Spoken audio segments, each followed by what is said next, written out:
United Nations Forum on Women. I was part of the Israeli delegation. And although Israel claimed that it had prepared us, in fact, what they did was they sent us into the slaughter, and we were slaughtered. And I'd like to know that Israel is any better by this stage. Did we go to Durban with any kind of decent preparation behind us? Thank you. I have to admit, I didn't go to Durban. I was the coordinator of all the Jewish NGOs, and 2 days before Durban started, I had to pull out.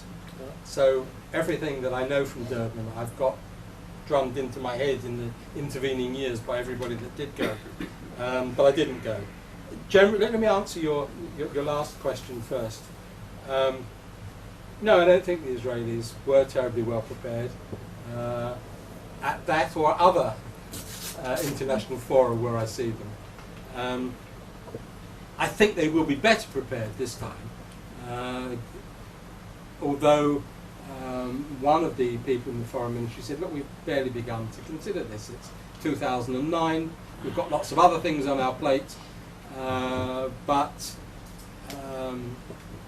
if Israel is to engage, it does need to prepare. And it's not just a matter of saying you're going to Durban or you're going there and it's going to be hot.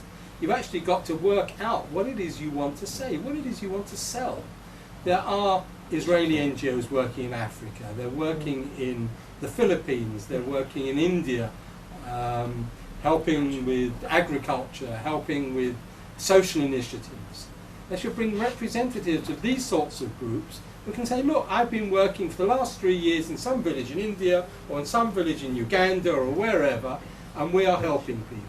And this is an example of best practice which other people can emulate. That's how you prepare.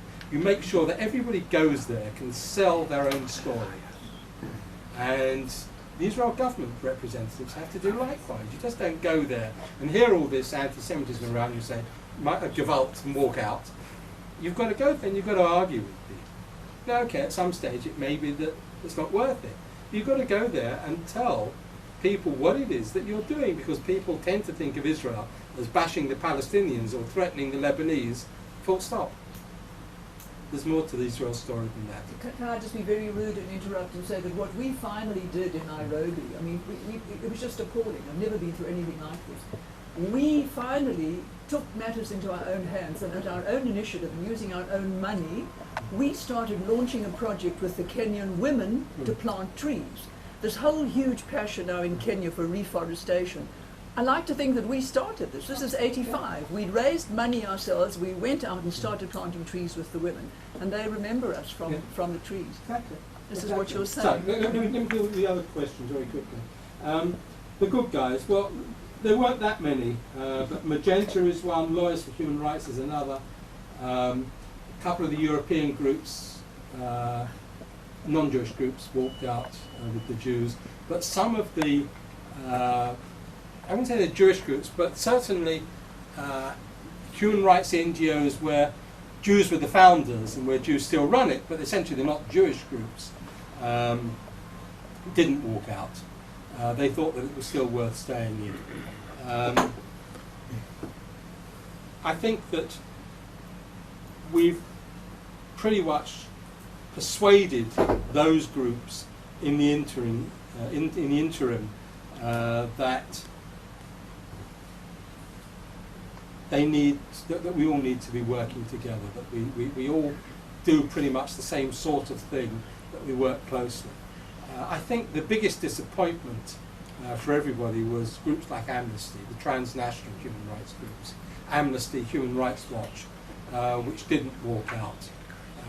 They've not been part of our process. We invited them in prior to the OSCE Vienna conference, which was the conference that began this whole process of the OSCE dealing with anti-Semitism,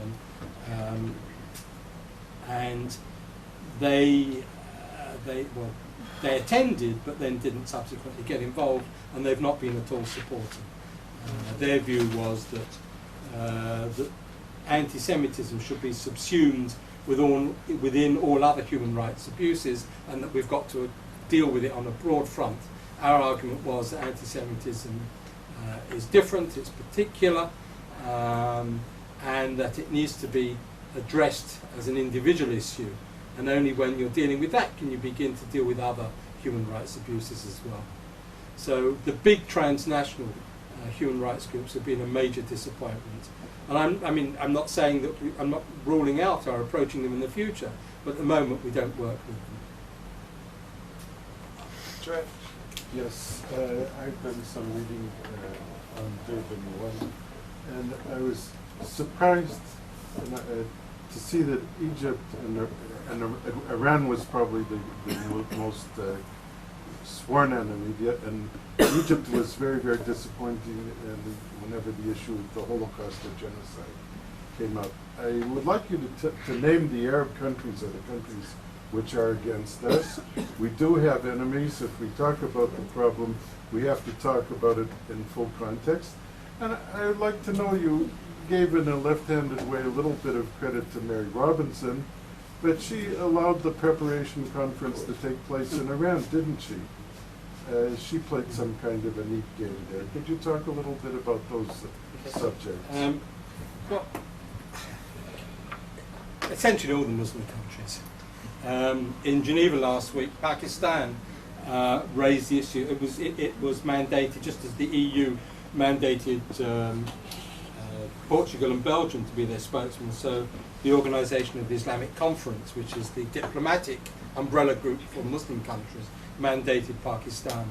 And on the first day, they began by saying that the primary human rights abuse in the world today is the plight of the Palestinians. So that set the scene. But I think you can say that pretty much all of them followed the same sort of argument. I've seen it at the OSCE. We saw it at the recent Bucharest conference on anti-Semitism, which was a major OSCE conference, what's called a high-level conference. So you had the people up to foreign minister state level, where on the last day the Egyptian ambassador repeated what she had said 2 years previously, which was that there was no anti-Semitism in Egypt. On this occasion in Bucharest, the American ambassador grabbed the microphone and started screaming at her, saying, I remember the exact words because it was so peculiar. He said, "You must have caramel in your ears." Apparently there'd been some diplomatic reception a few hours earlier and they'd been served caramel ice cream. So the American ambassador accused the Egyptian ambassador of having caramel in her ears and said, "Look, you don't want to deal with anti-Semitism? Fine. We're going to deal with anti-Semitism. All the other issues you can forget about. The American government, the OSCE, is just going to deal with anti-Semitism because that's what this process is all about." So my point is that Iran is not involved in the OSCE. It's not a European state. And it doesn't have observer status either. But the Maghreb and Israel have observer status at the OSCE. They never turn up except for the Egyptian, who always says there's no anti-Semitism in Egypt. But generally within international fora, none of the Arab states or the Muslim states are supportive at all on either the issue of anti-Semitism or on recognition of the Holocaust. What you get from them quite often is that yes, we need to extend the definition of anti-Semitism because the main human right, the biggest human rights abuse growing in Europe and the West now is Islamophobia, and that's against Semitic people, so that's anti-Semitism as well. So it's sort of conflation. And then of course they will try and equate the Palestinian Nakba with the Holocaust. So there's an element of Holocaust denial in some of their statements as well. So the short answer to your question is they're all pretty much as bad as one another. That's not to say that on a personal level you can't talk to them, and they're very friendly, but they are conveying their government's viewpoints. And Mary Robinson. Mary Robinson, look, she realised things were going wrong, and she set up this parallel eminent persons conference, which was supposed to parallel Durban, which met a couple of times. It had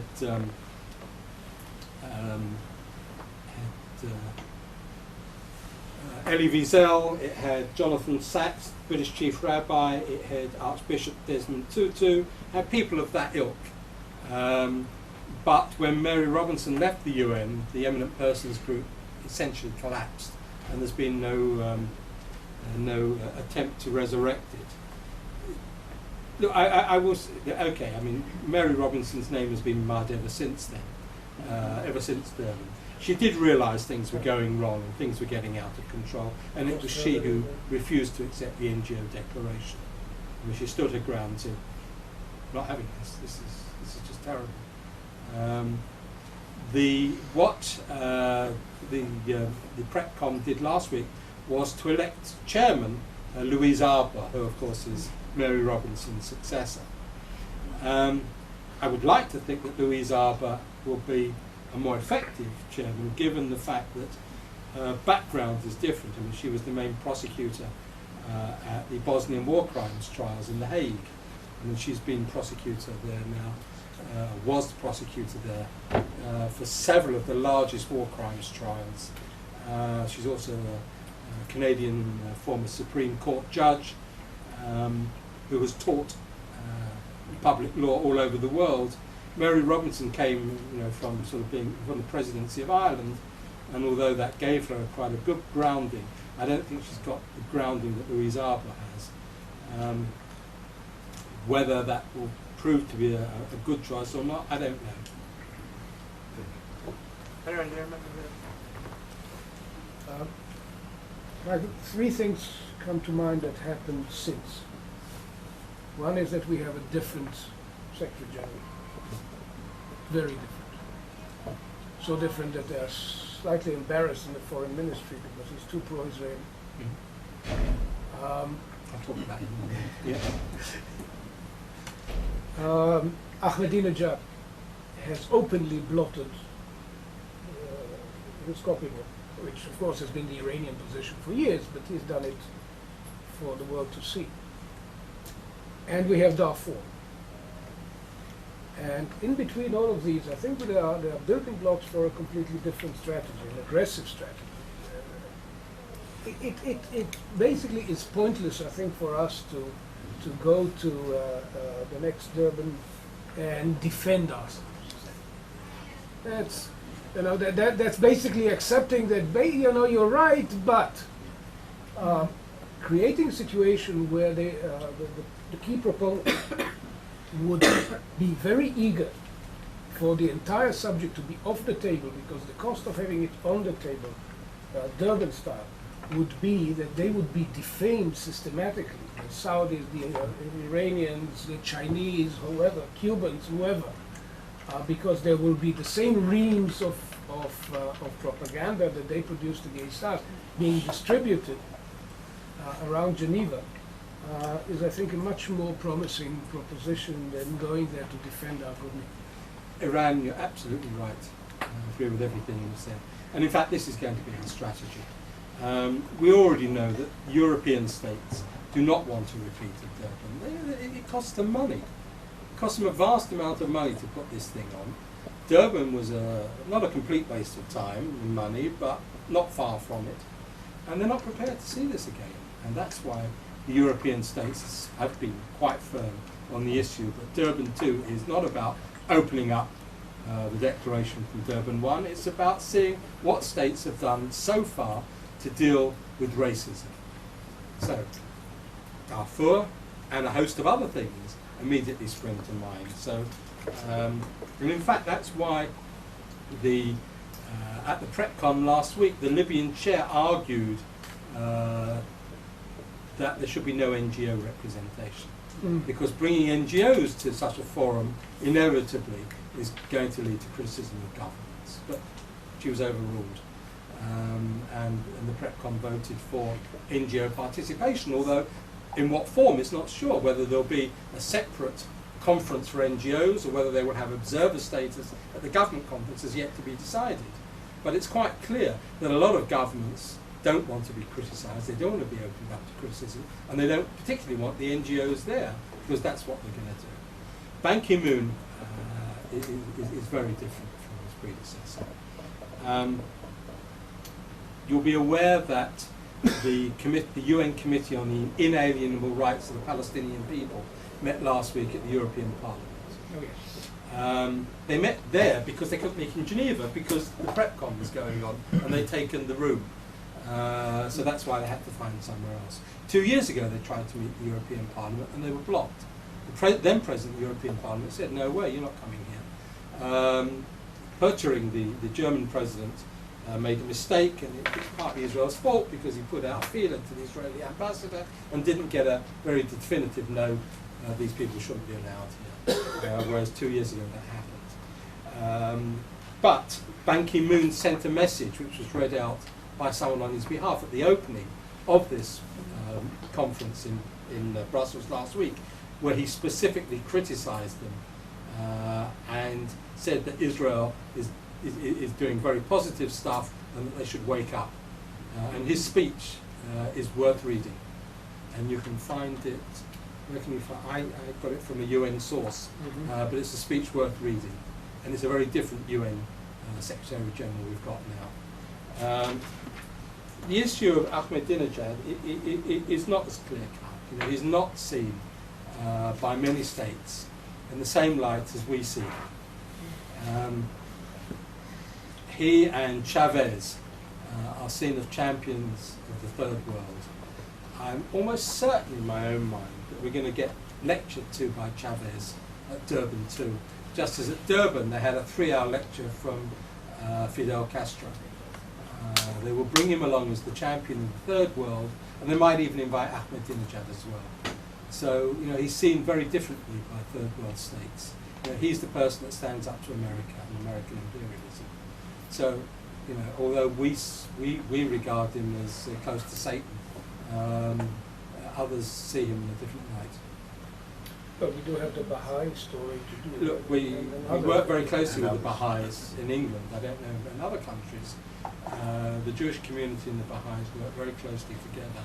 But generally, they don't want to get involved in these international fora. They're too scared for their people back in Iran. That's why they very, very rarely raise their heads above the parapet. Thank you. First of all, I want to clarify at the outset that I'm very impressed by the preparatory work that you and your colleagues are doing, and I think you're on the right track, and I want to compliment you for it, because Durban really was a bad experience, and if we can prevent the repetition, so much the better. At the time, I was in charge of foreign affairs at Israel Radio, and I very closely followed the conference and the preparations for it, and I think there are a few lessons to be drawn that you may not have mentioned. And on two issues, I think I'm at issue with you. One is that it did not come entirely as a surprise, and in fact, it was pretty much predictable what was about to happen.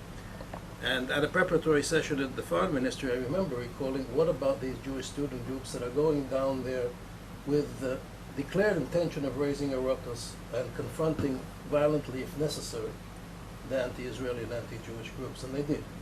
And that is what, A, put them on a par, more or less, with the others, and B, made it a big media issue. Because normally, believe me, to us, these declarations and conferences seem very important. For the world media, UN conferences in general and NGO conferences in particular are very small potatoes unless they're fireworks. And they made the fireworks. So that they got out of hand, they went completely against the preparation and planning that had been done, and they caused an enormous amount of damage, although their intentions were of the very best. And so overreacting in that way, I think, is something that should be very carefully avoided, because it plays right into the hands of the people we're trying to counteract. Two, Iran mentioned a number of things that have happened in the world. In the greater scene, we've had 9/11 since then. And if it wasn't for the American fiasco in Iraq that has somewhat counterbalanced that, the situation would have been a lot better, but it still is better than it was then. In the terms of the sympathies and the sobering effect that has had on very many people.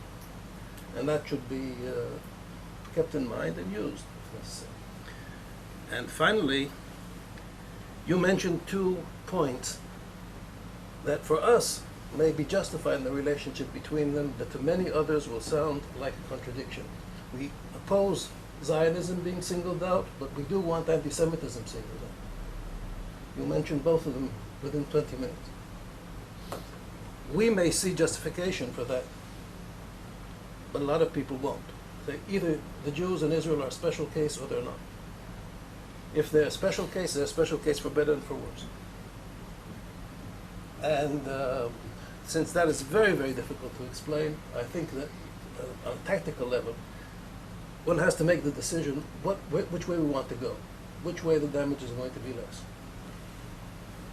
Because for many, and I again see this, saw this, I'm not following it as closely as I used to since my retirement, but at the time, it's very difficult to have your cake and eat it in this, in terms of the world media, and people are, who are not very, very much immersed in these issues. They know something about take wit. The Jews want to be a special case when it's against them. They don't want to be a special case when they're doing the abuses. I very much counsel caution on that. You're right in that respect. Talking to colleagues who were at Durban, they ran around, after things began to get bad, they ran around trying to get the press involved and to cover the things. And, yeah, I mean, generally these conferences are a bore for everybody that doesn't go there. They really are. They're not seen as producing anything, and they're not newsworthy. I think that we should plan to go there and do the right thing. We can't produce a declaration that says everybody's got to behave properly and then not do so ourselves. So I think we have to go there this time with the intention of behaving as we would like others to behave towards us. As far as anti-Semitism and anti-Zionism is concerned, I think we've addressed that issue quite successfully within the European framework. We now have a definition of anti-Semitism adopted by the European Union Monitoring Centre for Racism, which governments are not asked to adopt, but which their law enforcement agencies and criminal justice agencies are asked to use, and some are beginning to do so. And that definition says that whilst criticism of Israel, actions by the State of Israel, may be valid, there's no justification for singling out Zionism and what happens within Israel and its neighbours should not be an excuse for anti-Semitism. So I think in the diplomatic world, and we've done the same thing with the Berlin Declaration as well of the OSCE, which governments have signed up to. So on the one hand, we have singled out anti-Semitism as a particular human rights abuse, perhaps the oldest, and we've incorporated into it the idea that anti-Zionism can be used as a cover or an excuse for anti-Semitism. But as I say, that's within a European context, and European states have signed up to that. I mean, governments have actually signed up to that. Whether we could do so within a UN situation where you've got the rest of the world or not is debatable, we probably can't. And I think it would be silly to even try. I didn't mean the question of anti-Zionism as a form of anti-Semitism. I meant that on the one hand, you said that our policy should be not to agree to singling out the Palestinians and Israeli Arabs as the main issue or a separate issue, right, but of one of them. And on the other hand, we do want anti-Semitism singled out as a separate issue. Well, that is something that is hard to sell. Yes, it is hard to sell, but generally it's accepted that amongst human rights abuses, anti-Semitism gets a separate mention. If you look at the UN resolution on anti-Semitism, if you look at the UN resolution on human rights, if you look at the OSCE, the Council of Europe, the European parliamentary resolutions, which deal with human rights abuses, anti-Semitism is spelt out and listed separately in the same, together with other forms of isms. I think we are quite justified in arguing for that. Certainly Islamophobia is going to be there anyways. We have no interest in pushing it out. We have an interest in I mean, we could argue, we've had this discussion 2 days ago, whether Islamophobia is a human rights abuse, whether it's the right expression, to what extent it's real, whether it's happening. I mean, there are no statistics on attacks for religious reasons against Muslims in the way that there are on anti-Semitism. It's very difficult at the moment to quantify. But I think, Iran, you're right, that we cannot argue to have anti-Semitism listed on the one hand and argue against Islamophobia being listed on the other. As time is running out, I would like to suggest to take the questions in groups. So each round should be 3 questions. The first round, Hannah Givo, and then Isa Lieber, and then Anna Lifshitz. Hannah, please. I want to express my appreciation for everything you've presented. You've given us facts, but as we know,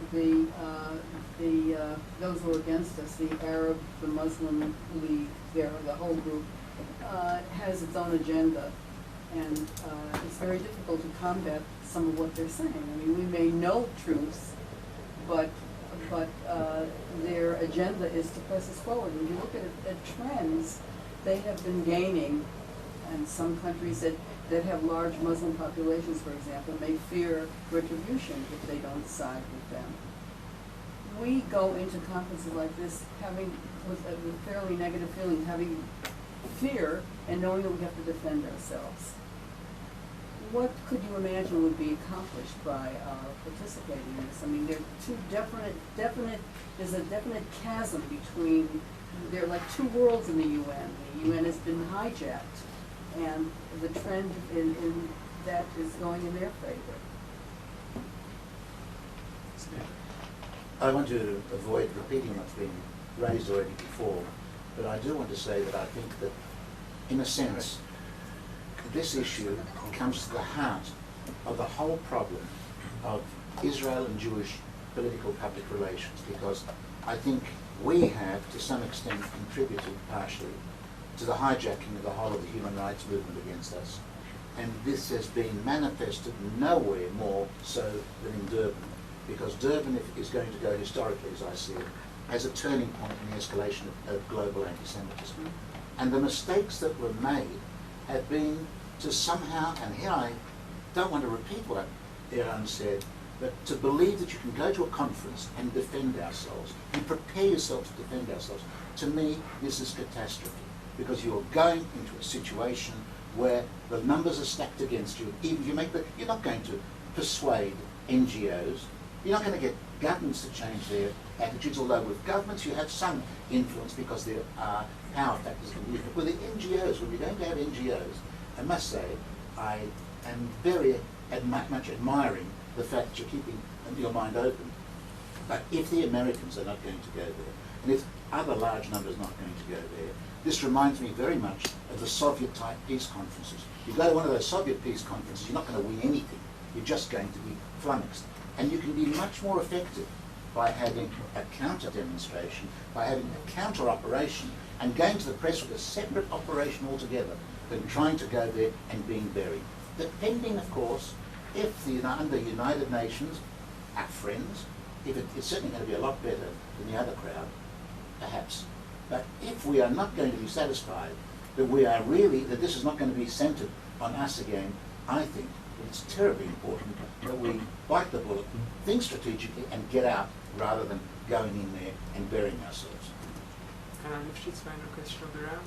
Yeah, you mentioned certain signs that portended how Durban's derailment, and whether, if you could elaborate on that. Sorry, can you repeat it? Signs that portended how Durban would go. First one. Yeah, for Durban 1 Yeah. would go wrong. You mentioned a couple of those. Yeah. And also, could it be that Israeli presence there could actually fan the flames? Like. Right.